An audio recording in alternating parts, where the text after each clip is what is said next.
నిజామాబాద్ జిల్లా మోస్రా మండల కేంద్రంలో పహల్గాం మృతులకు నివాళులర్పించారు బీజేపీ కార్యకర్తలు. గ్రామంలో శాంతి ర్యాలీ నిర్వహించారు. పహల్గాం దాడిని ఖండిస్తున్నామని, ఈ ఘటన హిందువుల మనస్థైర్యాన్ని దెబ్బతీసిందని ఆవేదన వ్యక్తం చేశారు బీజేపీ నియోజకవర్గ ఇన్ఛార్జి కోనేరు శశాంక్. దాడి చేసిన ఉగ్రవాదులకు కేంద్రం వదిలిపెట్టదని, పాకిస్తాన్పై ప్రతీకారం ఉంటుందని తెలిపారు శశాంక్.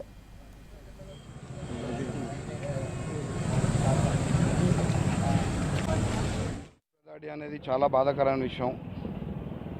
26 మంది ఉగ్రదాడిలో చనిపోవడం జరిగింది.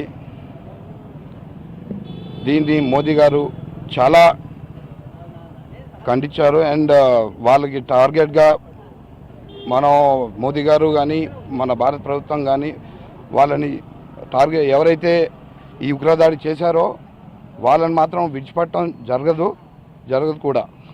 అండ్ హిందువులని అందరూ ఈ దాడి చూసి హిందువులందరూ ఒకదాటిగా రావాలి అని చెప్పి కోరుకుంటున్నాను.